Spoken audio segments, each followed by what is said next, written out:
And now for a cultural call-out. We sure don't appreciate that.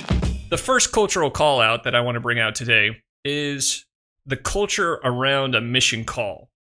So growing up in Utah, especially growing up as a member of the church, there is an icky, gross, nasty stereotype around a mission call. And that is the focus being put entirely on the location and not as much on actually receiving the call. And so I want to call that out because I think that is something that's super gross, and I think it's something that can actually set up a missionary to start his mission off on the wrong foot. So, like, for example, I know that, like, a lot of times people think, like, if you get called to serve in the United States, the culture of the church views that as, like, a lesser calling. They view it as, like, oh, you must have messed up or done something like that. And that's just not from my own thoughts. Like, that's from my own experience. I mean, our younger brother got called to the States. He had people tell him that. You know, my brother-in-law got called to the States. He had similar experiences. So there's this nasty element of the church that has somehow assigned worthiness with location. And I've had enough bad missionary companions on my mission outside of the country to know that is absolutely not the case. Oh yeah, well, I think it's hilarious. I remember I got called to serve in Canada, the Montreal mission. Yeah, and I remember telling certain people, and there was like it wasn't in the States, and there were some people who told me that. Well, at least it's not in the States, you know, even though it's right next door. And there were some people that, like, they were somewhat crestfallen when I told them, until I told them that I was speaking French, and they're like, "Oh, okay, then it's worth your time. Then then you're okay. Then you're a good missionary. Then it's you're speaking worthy. a different language." Yeah, then it's worthy of, you know. So, but yeah, I've heard so many stories of friends of mine who served in the States, and they were asked, like, do they have worthiness issues? Like, why are they serving in the States? Are they incapable of going outside? And just is shocking.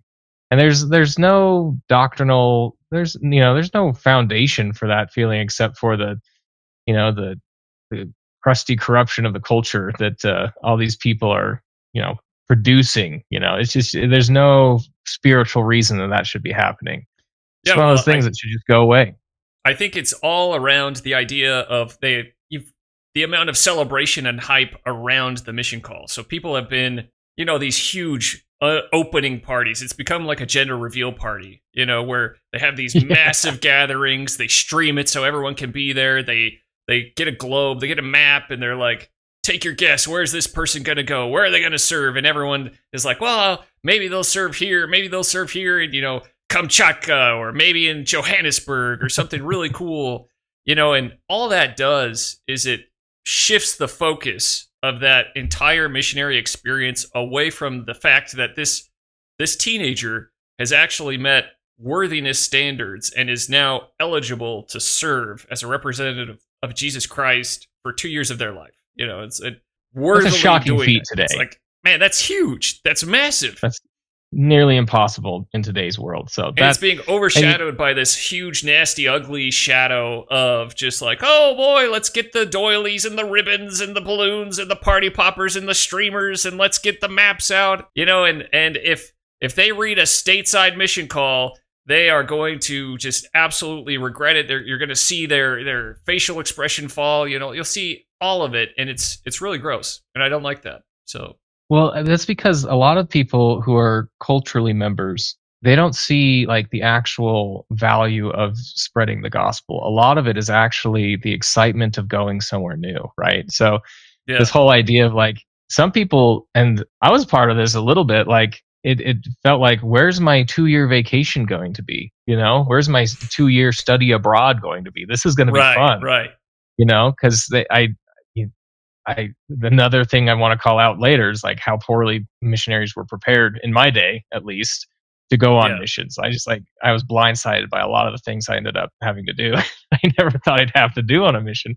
Yeah. But I think that a lot of kids, who are preparing for a mission, it's like, I want to study. I'm going to study abroad in this weird, perception of a mission. And if it's not somewhere exciting, it's going to be boring and it's not going to be fruitful. So.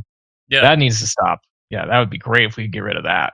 Well, I know one girl who decided to serve a mission, and she decided to serve for all the wrong reasons. Like, she was she treated it more like almost like a Facebook personality quiz. Do you remember those when Facebook first came out? And it was like, who's your Ninja Turtle? Is it going to be Donatello? Is it going to be Raphael? And all the questions are like obviously geared towards the turtle that you want to be or whatever, and so so like anyway, she kind of treated it like that. She said, well, I might get married, but if I'm going to send in my papers, I'm going to do all the paperwork, I'm going to get completely ready, and if I don't get called outside of the country, then I am just going to stay here and get married. And I was just like, I was blown away. It was almost insulting. I'm like, you're going to waste the brethren's time with this just to make it a game. Like, how gross is that? Like, there's so many people involved in that logistically. Like, that's wild. Even your bishop's time interviewing you and, the mission prep classes, like, that's a wild approach to it. I had never heard that hideous. Before. Like, they treated it like some kind of a mood ring. They're like, oh, I got green. And she ended up getting called to like Indiana or something, and so like she ended up just saying like, no, I'm just gonna get married instead. So she turned down the call and got married, and I was just like, man, that is just not a good attitude to be approaching this with. I don't think that was what the brethren had in mind when they started rolling out mission calls to younger generations. I think they were like, they were hoping for a better class of missionary. We all know the souls in Ohio are not nearly as valuable as the souls in, Prague, So, well, Indiana. So, Indiana, right. So is that where she ended up getting called, is Indiana? That's where she ended up getting called. She ended up turning it down. She was just like, ew, gross. And so she ended up turning it down. I was like, oh, yeah, I don't think I'll be able to learn a language, or I won't be cool after that, or something like that. I won't have experience. And it's like, from my conversations with missionaries who serve stateside, they absolutely have some of the craziest experiences. Like, experiences aren't just a privilege of going to a foreign country. You might have some weird, crazy food, but you're still going to have weird, crazy food here. like you're going to have all kinds of crazy experiences that can happen in the United States. Yeah, and honestly, like, I was barely foreign under, are you going foreign? That's the question they ask. And I barely qualified for that, so I got to be in the cool kid club for that.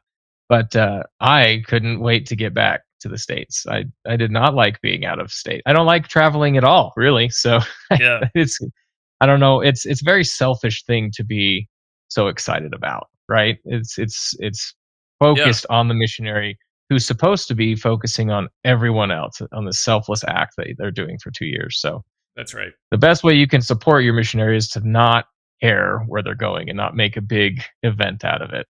So what's your solution? So what should people be doing instead of the big parties that focus on the location and the big reading parties and stuff like that? What do you think is a better solution to that? That's a good question. I don't even know. Like, my solution to everything is like, turn off the internet, like, just throw phones away. That's the big solution, I think, for a lot of problems. But I don't think people are gonna. There's a good side to streaming that event because it's a meaningful event for someone that you love, supposedly, right? Yeah. So if you can emphasize the fact that they're going on a mission without placing inordinate value on where they're going, then that's the solution you need to. Just a minor correction is all, really. Yeah. Like, celebrate that they're maybe serving like the taking Lord. away like the cultural decorations of like the maps and the guessing games about the maps and stuff like that. Maybe take those away. And, to the church's credit, I think the brethren lately, I think they've made the change to where now the mission call, back in my day, the location was like the second or third sentence in. Now it's, I think, like 2 or 3 paragraphs down. And the first 2 or 3 paragraphs are all talking about congratulations, and talking about the spiritual aspect of getting ready for a mission. So I think the church is there. I don't know that the culture is quite caught up to it yet. But what I would say is the recommendation there being, I would say, throw away the maps, throw away the guessing games, throw away all those games and statistics and anything around a mission call. Like, don't do it. You don't need to do it. You're only setting that missionary up for like a high stakes game because they can't control where they get called. If they get called stateside, they're only going to feel bad about themselves because of the culture. So just cut it out with the games. Just for quit. Real. Like, quit with the games. Down.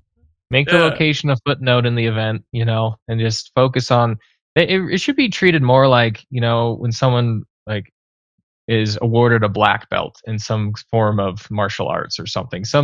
It is the accomplishment is getting called, right? Like you are qualified Absolutely. to serve. You have met the standard. So focus on that, and then focus on the people they will be serving if you need to focus on something else other than the missionary. And the Yeah. location is rather irrelevant.